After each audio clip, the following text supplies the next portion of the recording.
अस्सलाम वालेकुम दोस्तों, वेलकम टू माय चैनल। अच्छा जी, आज हम डिस्कस करेंगे कुछ ओमान की अपडेट्स और साथ ही साथ कुछ इम्पॉर्टेंट इन्वेस्टमेंट के पॉइंट ऑफ व्यू से, स्पेशली बिटकॉइन और जो ट्रेडिंग वगैरह के पॉइंट ऑफ व्यू से लोग मुझे पूछते हैं उनको। मैं बिटकॉइन का जिक्र इसलिए करता हूँ क्योंकि जब भी वो ऊपर जाने लगती है तो लोगों में एक जोश और वलवला, जो नए पंछी होते हैं बेसिकली, जिन्हें कुछ पता नहीं होता है कि क्या हो रहा है, क्या मामलात होते हैं इस बिटकॉइन के, जो सिर्फ सुहानी चीज़ें देखते हैं और मल्टी मिलियनर लोगों को देखते हैं जो दिन रात रातों रात जो है वो खरबपति हो जाते हैं उनको, लेकिन उनको इसका बेसिकली बैकग्राउंड नहीं पता। तो मैं टाइम बाय टाइम उन्हें इन्फॉर्म करता रहता हूँ। इस वक्त बिटकॉइन अपनी पीक पर जा चुकी है, $57,000 पे तकरीबन चली गई थी, लेकिन अब उसका करेक्शन का टाइम है करीब। तो जब भी करेक्शन होती है बिटकॉइन में तो 10 से $12,000, कभी कभी तो जैसे लास्ट टाइम 65,000 से सीधा $27,000 पे आई थी। तो वो करेक्शन का अब टाइम है, कोई भी बाय ना करे इस वक्त में। जब उसकी करेक्शन हो जाए, वो नीचे आ जाए 40, 42, 43, 45 तक आ जाए, उसके बाद अगर आपको बाय करनी है तो आप बाय उसको कर सकते हैं। लेकिन अभी कोई भी हाथ ना डालें, क्योंकि नए नए लोग, अभी वो ऊपर जा रही है, वो 1 लाख पे पहुंच जाएगी, वो 2 लाख पे पहुंच जाएगी के चक्कर में पैसा फंसाएंगे और वो धड़ाम से नीचे गिरेगी तो पैनिक हो गए वो लोग उसको सेल कर देंगे। तो ऐसा बिल्कुल भी ना करें। इस वक्त कोई भी बंदा बिटकॉइन में हाथ ना डाले। अभी की मैं बात कर रहा हूँ, आज की। और कल और 2-3 दिन में इसकी करेक्शन मुकम्मल हो जाएगी। जो इसकी डाउन प्राइस होगी उस पर फिर ऑलवेज़ बाय द डिप।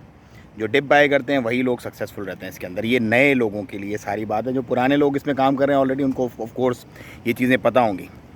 जितने भी वो लोग जो एस्ट्राजेनेका की पहली डोज़ लगवाना चाहते हैं वो अपनी रजिस्ट्रेशन करवा सकते हैं। रजिस्ट्रेशन का लिंक मैं इसके अंदर डाल दूंगा फ्री में। उनको Oman convention and exhibition centre मस्कत में एस्ट्राजेनेका का पहला डोज़ लग जाएगा। जिनको पहला डोज़ ऑलरेडी लग चुका है उनकी रजिस्ट्रेशन यहाँ पे नहीं हो रही है, सिर्फ पहले डोज़ वालों के लिए। जो पहला डोज़ अपना लगवाना चाहते हैं वो अपनी वैक्सीनेशन जो है वो करवा सकते हैं Oman convention and exhibition centre में। लेकिन आपको अपनी रजिस्ट्रेशन पहले करवानी होगी ऐप के थ्रू, उसके बाद ही आप उसको मैसेज दिखा के आपको एंट्री दी जाएगी। तमाम एक्सपेक्ट्स जितने भी रेजिडेंट्स ऑफ ओमान है वो। अच्छा जी, लाइफ अल्हम्दुलिल्लाह रूटीन पर आ रही है और बिज़नेस भी अब अल्हम्दुलिल्लाह स्टेबिलिटी की तरफ जा रहे हैं, मतलब स्टेबल होने जा रहे हैं। ऑफ कोर्स टाइम लगेगा उनको सेटल डाउन होने में, लेकिन बेहतरी की तरफ अब अपना सफ़र जो है वो शुरू हो चुका है ऑलरेडी। तो जितने भी लोग बिज़नेस के पॉइंट ऑफ व्यू से मुझसे पूछते हैं तो मैं उन्हें यही रिकमेंड करता हूँ कि अभी आपने जो भी चीज़ करनी है वो ये राइट टाइम है करने का। क्योंकि जैसे ही थोड़ा सा पीक जाएगा, अभी जैसे सीज़न भी आने वाला है ओमान में, तो फिर चीज़ें और दुकानें और जितने भी चीज़ें आप लेना चाह रहे हैं वो यकीनन महंगी हो जाएंगी। इस वक्त में आपको सही मिल जाएंगी। जैसे लोग छोड़ के जा रहे हैं अपने बिज़नेसेस वगैरह, क्योंकि उन्हें कोरोना में पहले बहुत ज़्यादा मसले मसाइल हुए, वो फाइनेंशियली स्टेबल नहीं है, वो नहीं सर्वाइव कर पा रहे, तो वो लोग अपने बिज़नेस वगैरह दे रहे हैं। तो अच्छे रेट्स में आपको अच्छे बिज़नेसेस इस वक्त मिल जाएंगे। लेकिन जब दोबारा से चलना शुरू हो जाएंगे तो ऑफ कोर्स फिर उनकी हाई डिमांड हो जाएगी, जैसे कि प्रॉपर्टी वगैरह। और जो सेक्टर है प्रॉपर्टी का, जो सेक्टर है स्पेशली, उसमें ऑलरेडी बूम आना स्टार्ट हो गया। बहुत सारे लोग ये बोलेंगे नहीं भाई हालत ख़राब है, हम तो तबाह बर्बाद हो गए। ऑफ कोर्स तबाह बर्बाद हुए हैं लोग कोरोना में, लेकिन अब रिहेबिलिटेशन जो है ना वो चल रहा है, उसका प्रोसेस। सो अब जितने भी लोग रिहैब करेंगे या जितने भी लोग सरवाइव नहीं किए वो निकल गए वहाँ से, उनकी जगह नए लोग आके उस बिज़नेस को अच्छे तरीके से कर सकते हैं। और ये ओमान में तो पहली दफ़ा हो रहा है, लेकिन जो बड़े मेट्रोपॉलिटन सिटीज़ हैं लाइक दुबई वगैरह, उनमें रिसेशंस जिन लोगों ने देखे हैं उनको इस बात का आइडिया है ऑलरेडी कि बहुत बड़े रिसेशन आते हैं, लोग तबाह और बर्बाद हो जाते हैं, एयरपोर्ट पे अपनी गाड़ियाँ छोड़ कर इतने कर्ज़ों में डूब जाते हैं कि भाग जाते हैं।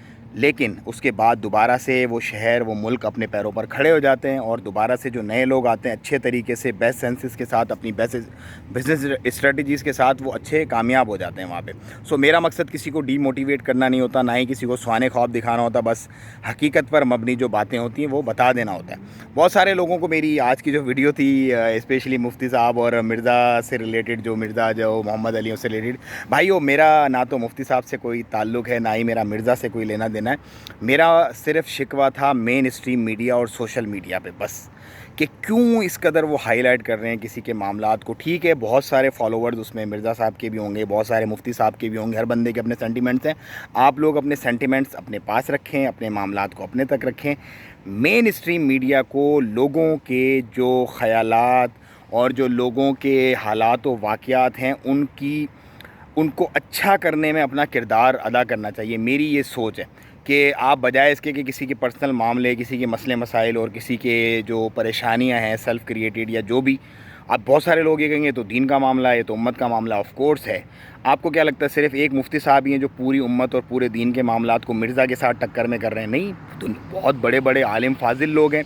लेकिन अब मुझे अगर कोई गाली देता है, एक मिसाल है, मुझे या कोई बैड कमेंट करता है, अगर मैं उसको ऐसे पब्लिकली बैड कमेंट करूं या मैं उसको गाली दूं तो इससे मेरा करैक्टर वाज़े होगा। लोगों का काम है, लोग ये काम करते रहते हैं, तो हर बंदे का एक कैलिबर होता है। तो मुफ्ती साहिबान जो होते हैं, आलिम दीन जो होते हैं, उनका अपना एक कैलिबर होता है। उनको अपने उस कैलिबर के मुताबिक अपने अखलाक से, अपनी बातों से अपनी ऑडियंस को उन्होंने कायल करना है। ना ये कि मैं तो मुकाबला है मेरा, तो ये है मेरा, फिर ये बात फिर कहीं और की और जाएगी। फिर बहुत सारे लोग बोलेंगे यार आप तो जो है वो इसके हक़ में हैं, आप उसके ख़िलाफ़ हैं। मैं किसी के हक़ में नहीं हूँ, किसी के ख़िलाफ़ नहीं हूँ, लेकिन मीडिया को अपना जो रवैया है और अपना जो उनको करने का हक़ है वही करना चाहिए, ना कि टीआरपी के चक्कर में और सिर्फ ट्रेंडिंग टॉपिक्स के चक्कर में अपने लोगों को गलत तरफ लेके जाएं। बस सिंपल सी वन लाइन स्टोरी ये है। तो भाइयों, ये थी आज की कुछ छोटी मोटी थोड़ी थोड़ी बातें। मुझे दें इजाज़त। अपना और अपनों का बहुत ख्याल रखिएगा, दुआओं में याद रखिएगा। अस्सलाम वालेकुम रहमतुल्लाह।